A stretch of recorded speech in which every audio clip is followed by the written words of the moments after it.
Hey everybody, Vestmore here, and today I've come to ask you a question. Who would win? The tireless, hungering legions of the undead, or one green boy? For those of you who don't know, I've been playing a ton of Magic the Gathering Arena recently. And with the new War of the Spark expansion shaking up the meta, I figured it was the best time to do some deck building. So I figured today I'd show you a Selesnya list that I've been having an absolute blast with. It's super fun, it's a little bit jank, I'll be honest, but when it pops off hard. If you enjoy this, do be sure to leave a like, and if you'd like to see more Magic content on the channel, definitely let me know in the comments down below, guys.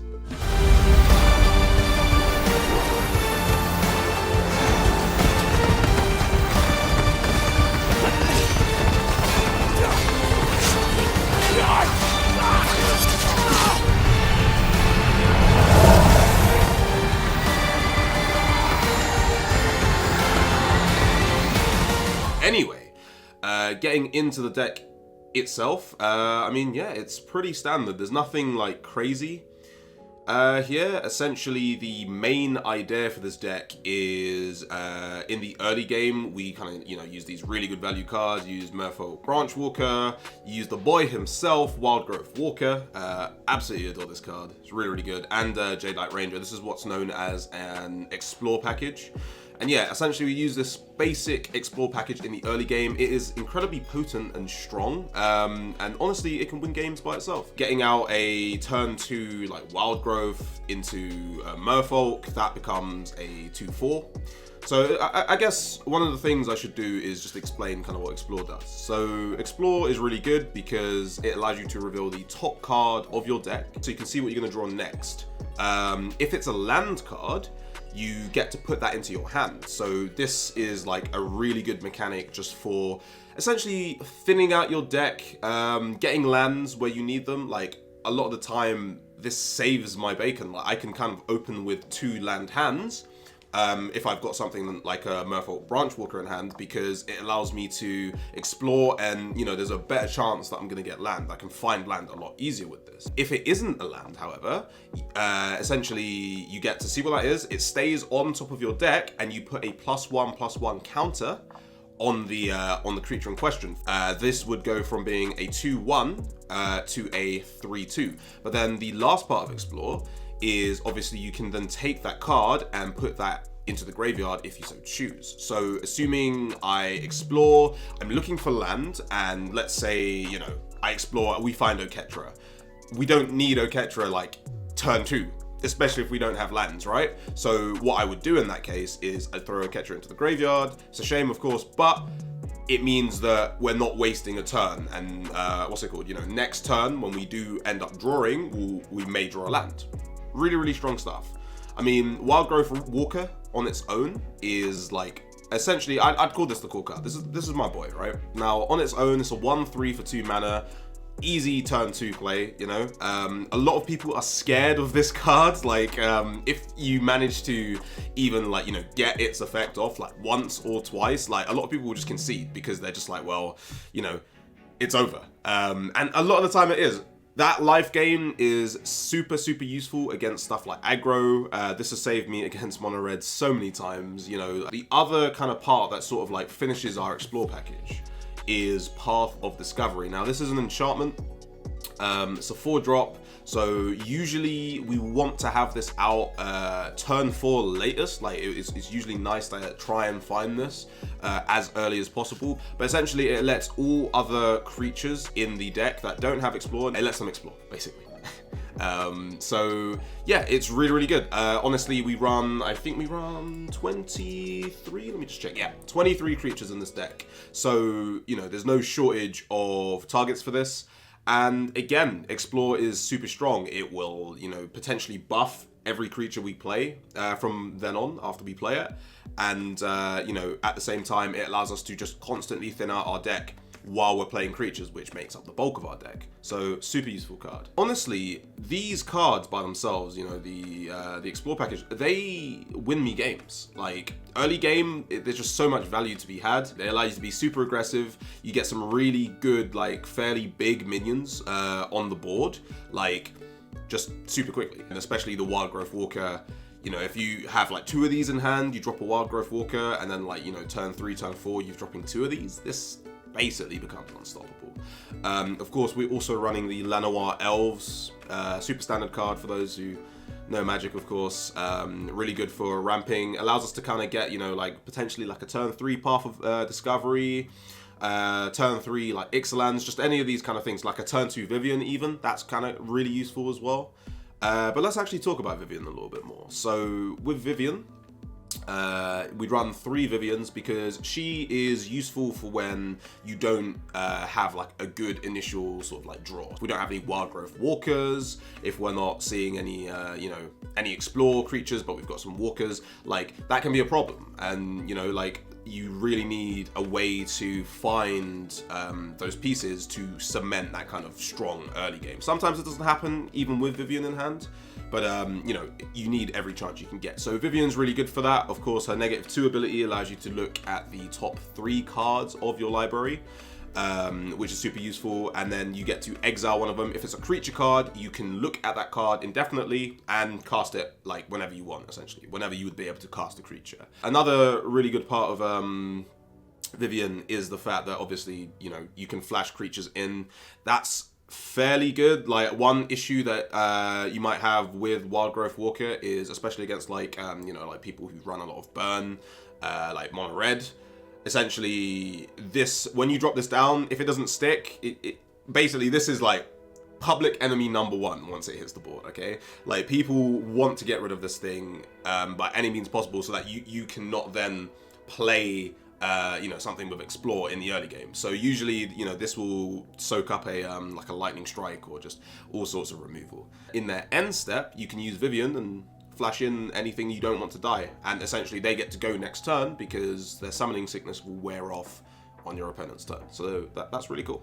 Another thing that's really good to flash in, and it will allow us to talk about this, is Raptor. So Huatli's Raptor. This card has done so many favors for me. It is so versatile, especially within this deck. It just interacts with pretty much everything. Raptor has a mechanic known as Proliferate on it. Essentially, what Proliferate does is it allows you to choose any number of cards that you have in play that have some sort of counter on them.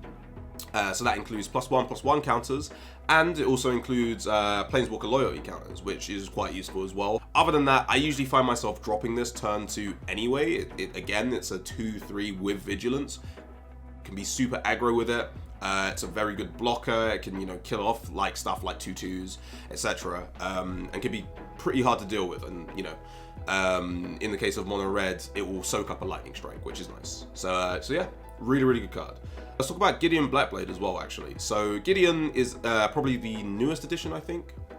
I subbed out. I used to run 2 Nissas, which was a really good end kind of like, you know, end game card, but I wanted to kind of shift this deck towards being a little bit more like strong in the early game, and I thought Gideon was the best way to do that. Essentially makes this this deck a little bit more better against you know, mono red and aggro decks like that, white weenies, etc. But yeah, Gideon's a really good card for that. He also is a Swiss Army knife of options for other creatures, because this is a creature heavy deck. I figured his +1 was quite useful. It allows me to add either Vigilance, Lifelink, or Indestructible to any other creature on the board, essentially. Moving on from there, we have Ixalan's Binding. Now, this is a very potent card, of course. It removes something from play and stops your opponent from actually playing that card, like so any other copies of that card from their hand at all. Ixalan's Binding is the removal I use. Honestly, we don't run too much removal. This is, I mainly use this in best of 1. And honestly, I feel as if it would be better suited to best of 3, but I haven't gotten around to sideboarding. I don't really play best of 3, I'm more of a best of 1 player. So Ajani the Greathearted. Now, this is actually the inspiration which made me want to make a Selesnya list. Was I pulled Ajani when I was opening some war packs, and honestly, I probably want to run more of these. This guy is super strong. The fact that he gives all creatures you control Vigilance.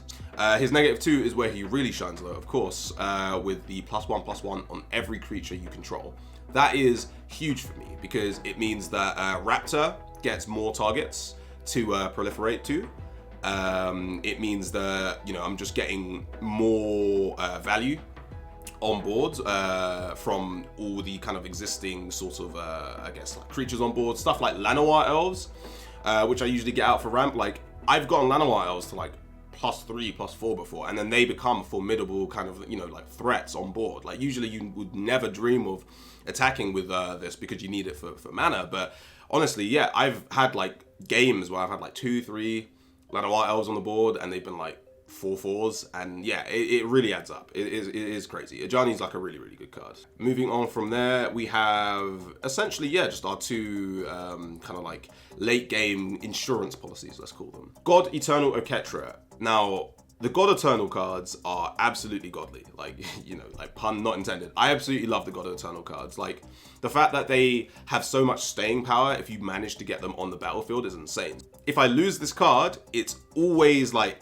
it's 3 cards away. And this synergizes very well with Vivian. She looks at the top 3 cards. So if I lose Oketra and I've got a Vivian down, I can -2 Vivian and bring Oketra back. It's very hard to get rid of this card. I've had people rage quit on me because I brought it back like 3, 4 times, and it's been like the only thing on board. So yeah, super potent. But the main sort of, you know, kind of reason why I run this as well is whenever you cast a creature spell, it's just cast. It doesn't even need to hit the board. If it gets countered or just something crazy happens to it, gets lost in the post, it's fine, right?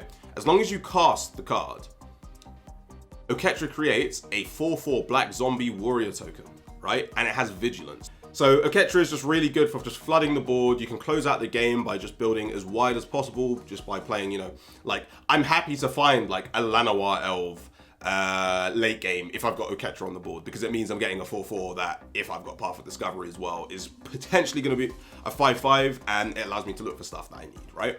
So yeah. And then finally we have Trostani Discordant. Now, Trostani is just, again, like a really, really nice card. It can like swing the game. It gives everything +1/+1 essentially while she's on the board. And, you know, of course, because of that, we usually don't attack with her because we don't want to lose her.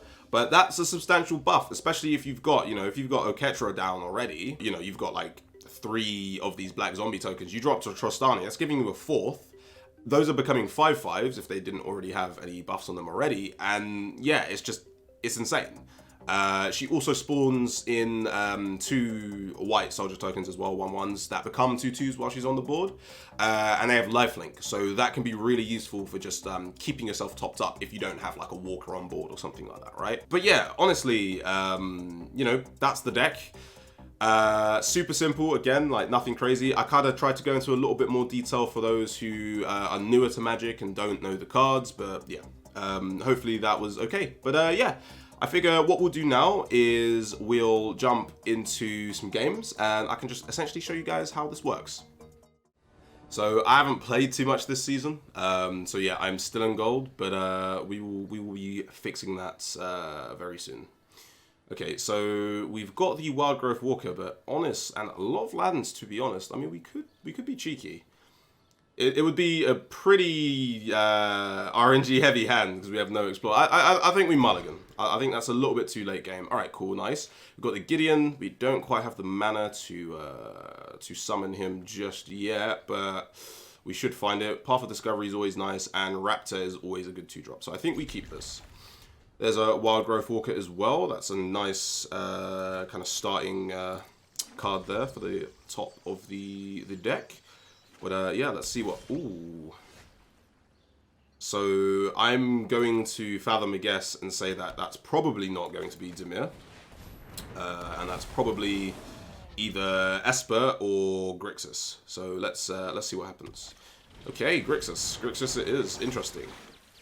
Right, so I am quite fond of Grixis myself, so I know that I should probably hurry up and get out as many things as possible and just try and smoke him down, pretty much. He's got the Escanter as well. That's a bit unfortunate for us. Okay, oh, we drew another Gideon as well. Yikes. Both Gideons. Well, at least it means that we have one. I think he's probably going to get rid of Path of Discovery, since that's one of a kind. He'd be kind of doing me a favor by getting rid of a Gideon, I suppose. Right, that is, if I'm not mistaken, a Gideon Blackblade on board. Right, I think what we do, he has no mana to really do anything. We probably just give this Vigilance, I think. Or we could start building life. I feel like Grixis is more of a kill you via just like removing everything you love from the game. So I think we go with Vigilance. Just to keep him up. Maybe life would have been better actually now thinking about it, but who knows. It's fine. If we can actually get Gideon, like if we find like another Raptor maybe, I might actually -6 Gideon just to get rid of his counter, because that's a dangerous card. Alright, well, never mind. There goes Gideon. Trostani Discordant. Okay, cool. Interesting. How many cards? Alright, cool. So next end step he's gonna... Alright, there's the Merfolk Branchwalker. Very nice. We can start packing up the boy. Here he goes! Ooh, got a ton of Ketra. It'd be greedy to hold on to. I need lands, like, really badly.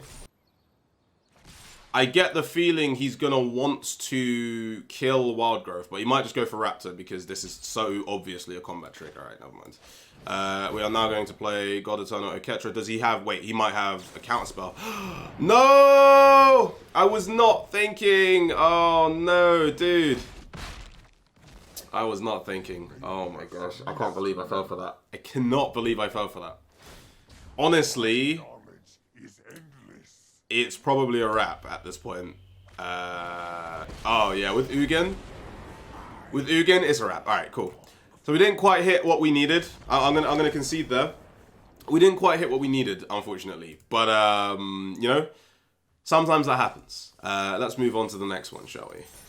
Alright. We've got Vivian as the avatar. I will bet any money that that's going to be mono red, and we have the combo, ladies and gentlemen. We have the combo. Love it. All right, here we go. So depending on what colors he is, I will either drop this turn 2 or I'll wait, because sometimes I found that if you drop this and you can't then, you know, like follow up, it can be a bit of an issue. Let me see. I suppose, yeah, we'll just get Forest down. Always good to not reveal the colors for as long as possible. Oh, Llanowar Elves. That's a really nice art, actually. I should get that one. I suppose we'll play... Alright, if it's green, then it's green-white as well, Selesnya. Alright, cool. I think we're safe. I think we're safe to just do that. And then next turn, of course, we'll get Branchwalker down, unless we pull like a Jade Light. That'll be good. Oh, it's... what is this? What is... I can't remember what adding black to this does. What that becomes.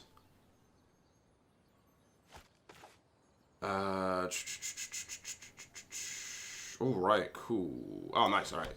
So what we can do then is we'll play Branchwalker. Llanowar Elves. We'll throw that away because we don't need that right now. We've already got one in hand. And then we'll drop Llanowar Elves down. That'll be pretty good. And then, yeah, we'll attack with Walker. Start racking up that damage as much as possible because he's got some serious ramp. Alright, there you go. See? As I said, sometimes you just drop the boy on board and people just are like, nope, I'm good. And there it is again. We've got a Johnny this time. Wow, this is a really good hand actually. Yeah, we are definitely keeping this. Ooh, mono red. Mono red, perfect. Alright, cool. This is my chance to show that this deck performs decently well against this kind of deck. So yeah, let's have a look. What's he got in hand, I wonder? He is holding open that slot. Okay, cool. So he's clearly got a like a lightning strike in hand. So what I might do is I might actually play Sudden Petal Grove right now, and I'm going to play Raptor just as a little bait, essentially. Yep, there it is. Alright, cool.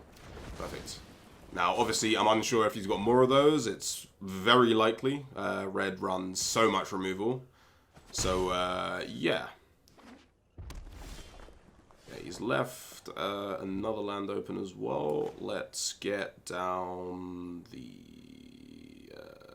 I think we'll play that. Maybe I should have played Temple Garden actually, because I was gonna drop Wild Growth. That is my bad. He's probably got another one in hand, to be honest. Yep, there it is. Alright, that's fine.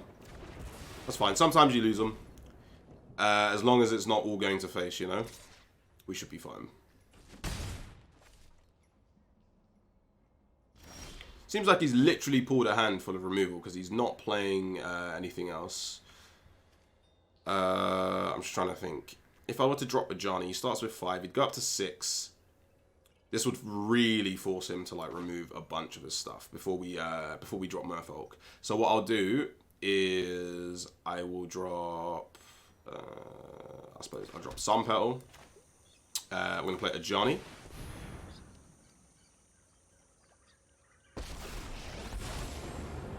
We're gonna hit that +1.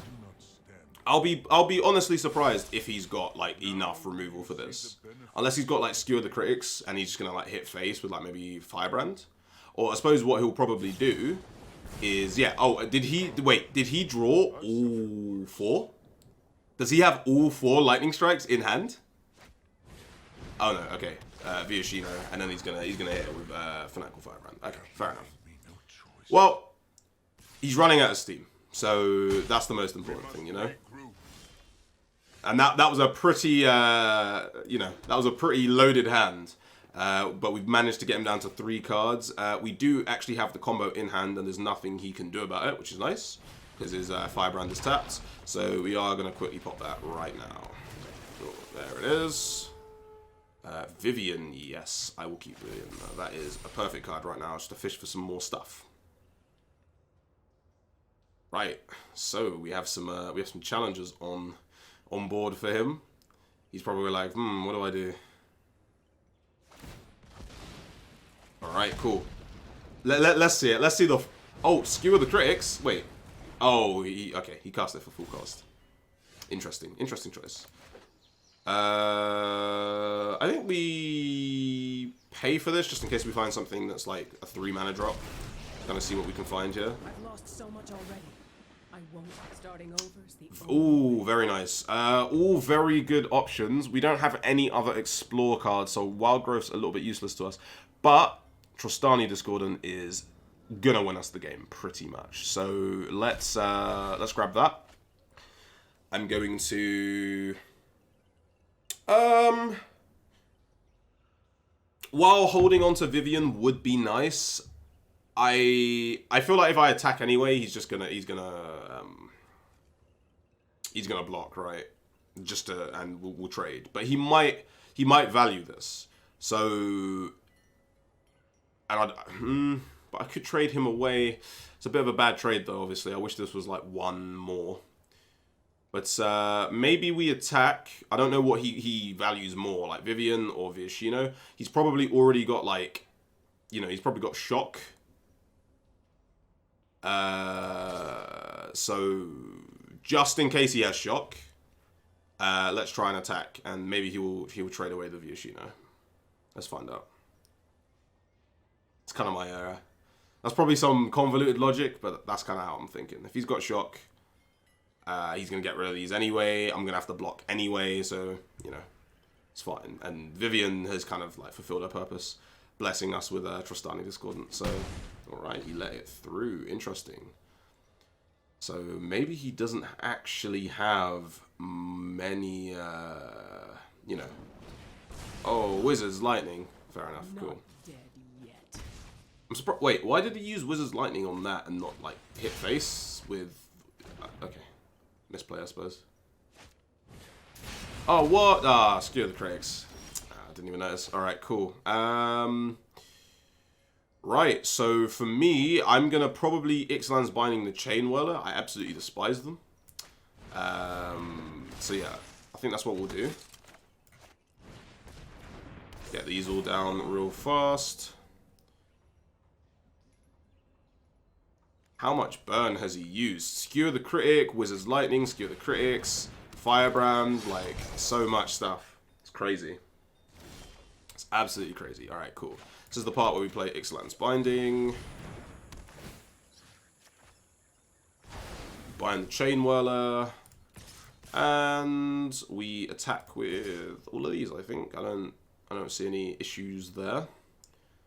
Yeah. You know, he's probably going to trade away with like, oh, he's not trading. Interesting.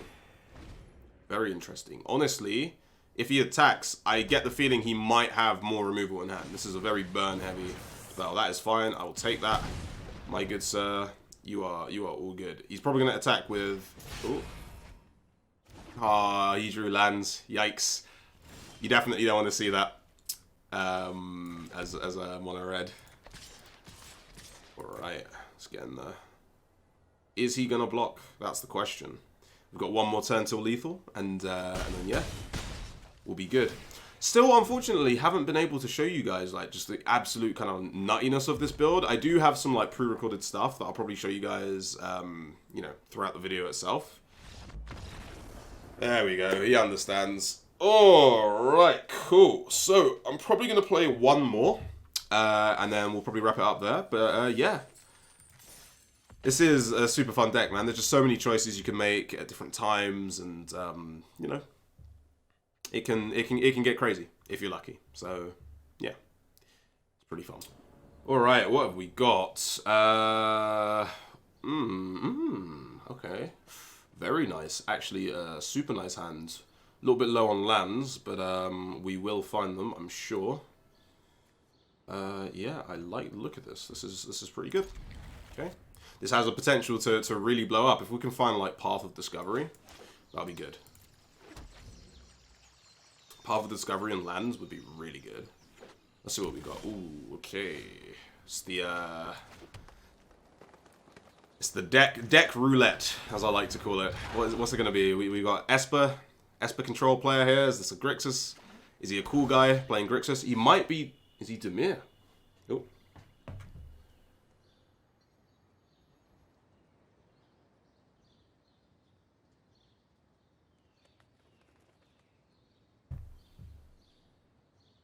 Yeah, he might be a Dimir player. Alright, what have we got? Certainly, we should be doing this. So this is going to blow up. Whoa, look at that. Yeah, I'll keep that. Definitely. 100%. Cool. I can show you guys the power of Wild Growth Walkers. Like, they get insane. Especially when you got 2 on the board. Filth. Absolute filth. Look at this. What's it called? I'll tell you what as well. Yeah, I think we do this. He does have... Alright. Okay, no counter spells to speak of. He doesn't have, like... Why... He hasn't used anything. So I'm confused. We probably want to throw that away. I don't think we need that right now. Cool. So, to my knowledge, everything except for, like, this is out of Cry of the Canarium range. But as you guys can see, like, if you get this early game, like, package off, he's already on 9 HP. It's like, what, it's turn 4? Like, it's not obviously as smoky as, you know, Mono Red or anything like that, but you can really, like, it works both against aggro and these kind of slower control decks. There you go, cool. He has no answers. I mean, I assume he probably drew pretty badly, but hey, we can take advantage of that, is my point. It definitely does not slow down. But yeah, guys, that's pretty much a look at the deck. Super fun, like I said. It can really pop off, especially like, you know, if you add Nissa in instead of Gideon, again, that can really pop off. But yeah, thank you for watching. If you guys want to see some more Magic the Gathering content on the channel, do be sure to let me know in the comments down below. Leave a like if you enjoyed, and consider checking out my my Twitch channel. I'm actually live right now. I should be, anyway, when you guys see this video. So yeah, check me out. We play Magic the Gathering over there, you know, along with a multitude of games. So yeah. But that's pretty much it from me, guys. Yeah, this is Vest, signing off. I really hope you guys enjoyed that video. Remember to hit that subscribe button and also click on the little bell icon to turn on notifications so you don't miss my next upload. Also, don't forget, you can check out TwoSixNine and Paradise Central streaming over on Twitch 6 days a week. You can find a link to the multi-stream in the description box down below. Be sure to drop by and get involved. Thanks again for watching. Take it easy. Catch you next time. Peace out.